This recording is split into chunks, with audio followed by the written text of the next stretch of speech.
Queridos alumnos, tercero y secundaria, segunda clase del taller de lectura en este cuarto bimestre.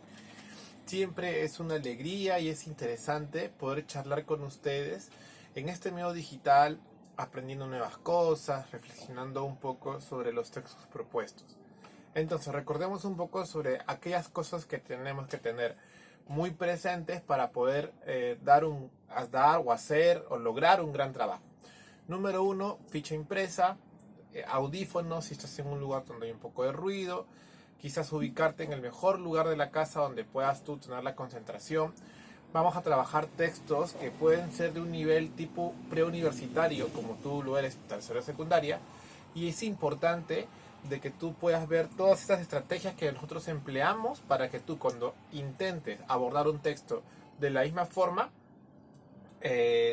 sepas cómo trasladar estas estrategias que usamos aquí para ese otro nuevo texto, ¿sí? ¿Correcto?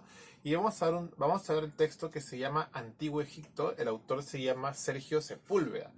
Entonces, primer punto, algo que debe pasar así en segundos: título. ¿Qué me da a pensar el título? ¿No? El título siempre hace una información referente hacia lo que viene a tratarse en el texto. Antiguo y Egipto. Egipto me hace sugerir, puede ser tanto la civilización como el país, ¿no? Puede ser el país del antiguo Egipto o podría ser la cultura egipcia, ¿no? Pero como dice antiguo Egipto, se puede referir posiblemente a lo que es la cultura egipcia, ¿no? Entonces, esta cultura, como todos, tendrá una forma especial de organización, de disposición, tendrá una forma especial en la cual se ha configurado. ¿Ustedes qué dicen, chicos? Así, antes de entrar de lleno al texto. ¿Tendrá una manera especial y diferente? Sin duda, ¿cierto? Sin duda, todo texto, toda cultura en general, ¿no? Que ha pasado por muchos años, y Egipto tiene tantos siglos, ¿no? Definitivamente ha pasado por etapas, por periodos, por momentos, y un poquito de esto posiblemente trate el texto. ¿Cómo lo voy a averiguar? A partir de la lectura. Entonces, vamos a hacer una lectura primero, vamos a reconocer la estructura del texto. A lo que yo voy a hacer, como estoy en computadora, voy a achicar mi hojita, a ver, y voy a contabilizar los párrafos. A ver, ¿cuántos párrafos tiene este texto? Tiene 1, 2, 3, 4 y 5. Tiene 5 textos, entonces yo los voy a poner por acá. Tiene 1, 2, 3, 4, 5. Muy bien, tenemos 5 párrafos. 5 párrafos. Ahora, ¿para qué hago esta señalización de los párrafos? Porque yo, como soy un buen lector, voy a intentar, y lo voy a lograr, cada estructura de párrafo, ¿qué es lo que me dice? ¿Qué información me refiere? ¿Sobre qué está hablando? Obviamente, no tiene mucho sentido que yo pase toda la información a la pizarra. Pero sí ya tengo la cantidad de párrafos y ahora voy a ver qué dice cada uno de los párrafos y voy a hacer una anotación en relación a ello. Entonces, muy bien. Ubicado. Uy, creo que hay un párrafo más, ¿ah? Creo que hay un párrafo más. Ahorita lo vamos a comprobar. Leamos párrafo 1. El párrafo 1 empieza con la palabra ubicado, ¿no? Y acaba en la palabra Nilo, que hay un punto seguido. ¿Cómo me doy cuenta cuando es un párrafo? Porque hay una separación y en este caso tiene una sangría, ¿ya? El primer párrafo es esto, dice: ubicado a orillas del río Nilo, los desbordes de este facilitaban la agricultura al depositar el légamo. La importancia del Nilo en la vida egipcia fue sintetizada por Heródoto, historiador de la antigüedad, cuando afirmó que Egipto era un regalo del Nilo. Ah, excelente. Entonces, el párrafo 1 habla sobre el río, ¿no? Sobre el río Nilo. Ahora, ¿qué ha dicho sobre este río Nilo de formas prácticas? Número 1, que cuando se desborda, hay una sustancia que está en el río que se va a la tierra, que se llama légamo, que fertiliza las aguas del desierto y permite que haya tierra de cultivo y por tanto vida, ¿no? Vida, o sea, que la población emplea la tierra para cultivar, ¿no? Lo segundo dice que la existencia de Egipto como civilización es un regalo del Nilo. ¿Por qué? Porque el Nilo ha permitido que en esa parte del desierto haya una posibilidad de cultivar. Y esto es interesante, campeones, porque en Perú, no exactamente por un río, pero existe, por ejemplo, una ciudad que se llama Huacachina, que está en Ica. En Ica, toda la costa peruana es un desierto. Lima es un desierto también.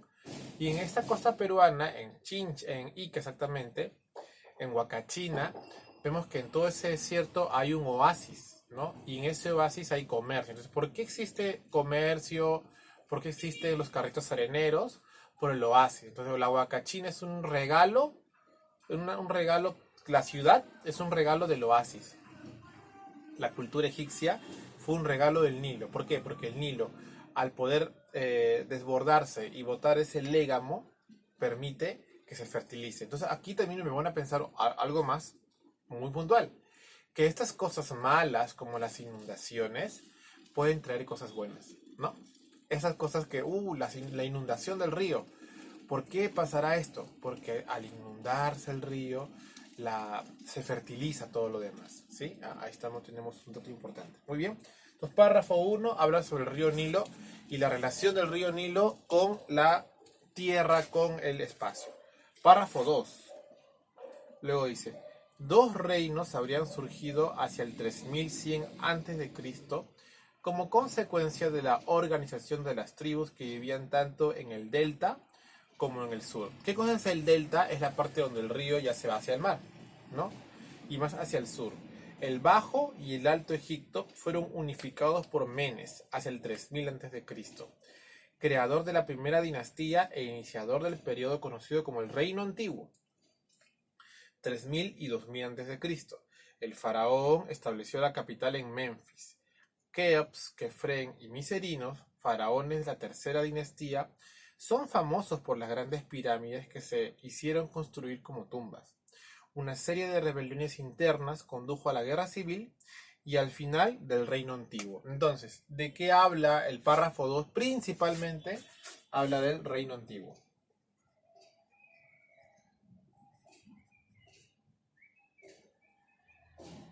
Muy bien. Campeones. ¿Y qué ha dicho del Reino Antiguo? Ha dicho que el Reino Antiguo surge de dos organizaciones tribales, ¿no? La del Bajo Egipto y la del Alto Egipto. ¿Quién fue este líder unificador, el que logró consolidar? Menes, ¿cierto? ¿En qué año fue? En el 3000 a.C., ¿no? Y ahora dice que en esa temporada, o en esa dinastía, que fueron 1000 años, hubieron los más famosos, claro, ¿no? Keos, Kefren y Miserinos, ¿no? Porque donde las pirámides, campeones, son tumbas reales, que hacen alusión a toda esta idea mágica religiosa que tenían los egipcios sobre la muerte, ¿no? La muerte física es temporal, ¿no? La vida vuelve al cuerpo, ¿no? Y este volver al cuerpo requiere pues lo suntuoso de preservar el cuerpo, por eso la momificación. Y por eso que el lugar tenga un lugar para descansar, comida, ropa, vestimenta, muy parecido también a lo que los incas creían. Entonces, las famosas pirámides son tumbas, ¿no? Y aparecen en este primer periodo unificado ya, que se llama Reino Antiguo, ¿sí? Sigamos leyendo. Ahora vamos con el párrafo 3. El párrafo 3 es cortito, entonces seguramente hay un párrafo más. Luego lo vamos a revisar. Párrafo 3. Los reyes de Tebas, ahí empieza el párrafo 3, volvieron a unificar Egipto inaugurando el Reino Medio, que acaería bajo el empuje de los Hicsos, introductores en Egipto del caballo, los carros de guerra y las armas de hierro. El Reino Medio, ¿no? Vamos a apuntarlo acá.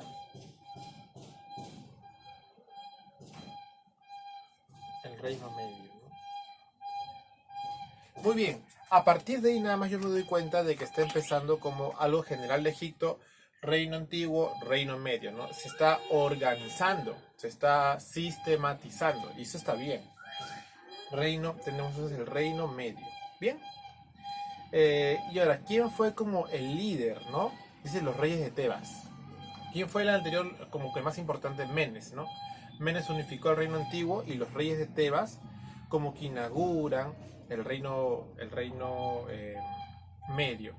¿Quiénes son los Ixos? Son otro tipo de pueblos que son más guerreros, que introducen el caballo, ¿no? El caballo y los carros de guerra y las armas. Entonces ahí podemos ver de que tanto el reino antiguo como el reino medio tienen conflictos, ¿no? Muy bien, seguimos leyendo. Con la expulsión de los Ixos hacia el 1600, y ese es el párrafo 4, se inicia el reino nuevo. Reino nuevo, párrafo 4, reino nuevo.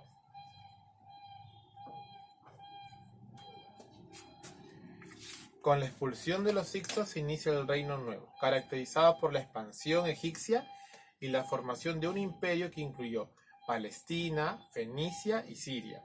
Acontecimiento importante fue el intento de imponer el culto monoteísta llegado a cabo por Amenofis IV, Akenatón. ¿Qué es un culto monoteísta? Mono significa uno, quiere decir que se quiso adorar a una sola deidad, a un solo dios. La mayoría de culturas son politeístas, adoran a muchos dioses. Los incas, los mayas, los romanos, los griegos, los babilónicos, siempre han adorado, ¿no? Pero esta idea del monoteísmo es una idea muy singular, que nace más en Oriente Lejano y Medio, ¿no? Y bueno, tiene una explicación más larga. Entonces, volviendo a Egipto, pero vamos a ver si lo logró. Quien dio forma a Atón, el dios solar, único creador del universo. Miren, es interesante. Entonces, había una idea de un dios único que se llamaba Atón, ¿no? Tutankamón, su sucesor, dispone la vuelta al politeísmo, al predominio del dios Amón-Ra. El reino nuevo finaliza hacia el 1100, cuando conmociones internas permitieron que Egipto fuera conquistado sucesivamente por asirios, persas, griegos, romanos, árabes, turcos e ingleses. Solo en 1922 reconquistarían su independencia. Qué interesante y qué triste, campeones. Nosotros como peruanos siempre hemos dicho, quizás en el himno, porque es parte del himno, que el peruano estuvo 3 siglos bajo el yugo de España, bajo la gobernanza española, que es una gobernanza extranjera. Pero si uno ve la historia de pueblos como Egipto, han estado miles de años, sí, por miles de años lejos de su autonomía, ¿no? Conquistados, ¿no? Y podemos ver que desde 1922, o sea, quiere decir que el próximo año es el primer centenario de la independencia de Egipto. Qué increíble que uno de los países con las ciudades más antiguas del mundo, el Cairo, ¿no? O sea, Egipto aparece, chicos, en libros tan antiguos como la Biblia. O sea, y recién va a cumplir 100 años. El Perú cumplió este año 200 años de independencia. Nos hace pensar entonces de que cada país tiene diferentes formas, ¿no? Entonces, el reino antiguo, reino medio y reino nuevo. En el reino nuevo, ¿sobre qué se está hablando? Sobre que otros conflictos, sobre todo políticos, ¿no? Acabaron, ¿no? Acabaron con ese reino. Pero también eso pasó en el reino medio, ¿no? Muy bien. Cuarto párrafo. Entre las manifestaciones culturales, ahora estamos hablando de aportes culturales, ¿no? Quinto párrafo, ¿no? Cultura.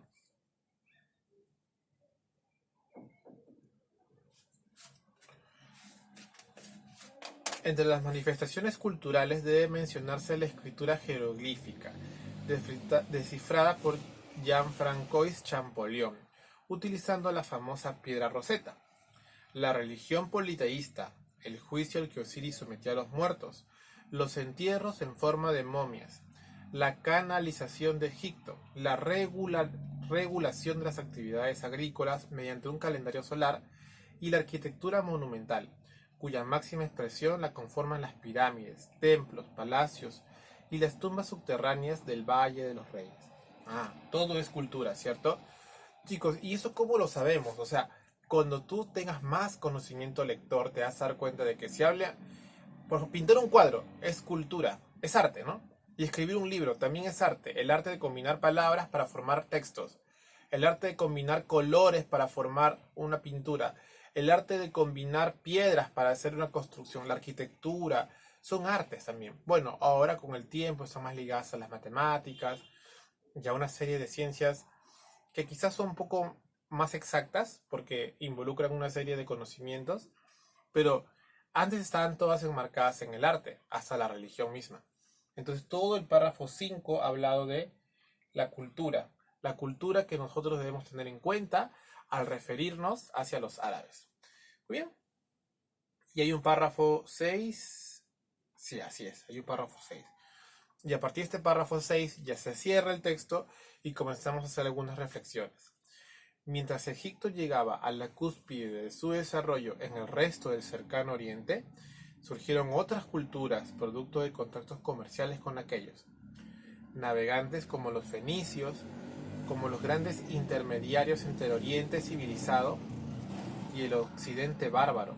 Los primeros en recibir los influjos civilizatorios fueron los habitantes de la península de los Balcanes, y poco a poco gestaron una nueva civilización caracterizada por centrar en instituciones políticas la relación entre el Estado e individuos. Allí nació un concepto de ciudadanía y surgió la más temprana forma de democracia, ¿no? Entonces es como interesante, ¿no? Miren, nosotros siempre hemos tenido una visión eurocentrista, como que Europa, ¿no? Europa es el centro. ¿Por qué? Porque Europa nos conquistaron, el arte es europeo, pero en realidad el Medio Oriente es mucho más antiguo, es mucho más milenario. O sea, la vida nació en esta parte de África, Asia y Europa, ¿no? De Oriente, ¿no? De Oriente Próximo, de Oriente Medio. Y es ahí donde ellos eran los cultos y Europa era como lo barbárico, era lo no descubierto, eran los terribles, los que no podían hablar porque eran salvajes. Y cómo las cosas han cambiado con el tiempo, gracias a la cultura, a la información. Entonces, queridos campeones, ¿de qué me está hablando el párrafo 6? Párrafo 6, ¿de qué me habla el párrafo 6? El párrafo 6 ya me está hablando aquí de una serie de conocimientos que se llama post, ¿no? El impacto post carga cultural, ¿no? Por ejemplo, ¿cuál fue el impacto de España llegar aquí a Perú y colonizar, ¿no? Aprender su lengua, formas de gobierno, ¿cierto? Formas de educación, entre otros. Entonces, ¿qué pasó aquí? Que llegaron otros reinos, que se formaron otros reinos en la península de los Balcanes. ¿Y dónde quedan los Balcanes? Los griegos. ¿Y quiénes son los griegos? Son los padres de toda la cultura en Europa y los padres de la cultura en Occidente, o sea, de nuestra cultura. Entonces, ahí podemos observar cómo el conocimiento va iluminando otros espacios, se va mejorando, perfeccionando y luego a veces toma control en otros lugares. Muy bien, preguntas. El párrafo quinto que se menciona a Jean-François Champollion con el propósito de... O sea, ¿cuál es el objetivo de mencionarlo? Primera pregunta. Segunda pregunta. A base de lo leído, ¿cuál de las siguientes opciones es falsa? Te van a dar varias ideas. Una de ellas es falsa. Hay que elegir esa que es falsa. Párrafo 3. El texto se indica que el fin del reino nuevo, ¿cierto? El párrafo 4. ¿De qué habla el reino nuevo, cierto? Habla hasta cuando ya se independiza Egipto en el 1922. A partir del primer párrafo se puede afirmar, cuando nos preguntan de esa forma, es que a partir de lo dicho, alguien quiere hacer una afirmación. Dijo que el río Nilo se desborda, que el río Nilo fertiliza con algo que se llama el légamo. Dijo que Herodoto fue uno de los grandes narradores sobre la cultura. Entonces, a partir del primer párrafo se puede afirmar que, por ejemplo, los desastres naturales pueden ser beneficiosos desde otro punto de vista. Podría ser una afirmación. Vamos con otra pregunta. De acuerdo al cuarto párrafo, se afirma que también... Ahora, y si fuera, se deduce que es que no lo dice el texto, pero tú lo puedes deducir, ¿no? Estamos caminando y vemos las estrellas, deduzco que es de noche. Profesor, pero también se puede ver de tarde. Sí, pero es una deducción de que se puede hacer de noche, ¿no? A ver, luego, ¿qué se dice sobre los fenicios? Que eran los grandes navegantes. Y es más, miren, como eran grandes navegantes, iban de un lugar a otro, ellos fueron los primeros que desarrollaron un alfabeto. Y posiblemente ese alfabeto como que absorbió mucha información de diferentes lugares, porque lo que fue finalmente el alfabeto que permitió integrar muchas lenguas que es el alfabeto fenicio, ¿no? Que es el más importante aporte, ¿no?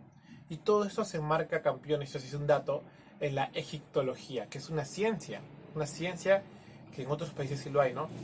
Japonología también existe, egiptología, porque las grandes culturas tienen tanto que decirnos y tanto que estudiarse, que se siguen haciendo tesis e investigaciones sobre las mismas. Siempre es una alegría conversar. Recuerda que esta estrategia que hemos empleado, numeramos los párrafos y anotamos cuál es lo más importante de cada uno de ellos. Cuídense mucho, no olviden hacer su tareita y enviarla al tutor. Hasta la próxima, campeones. Chau.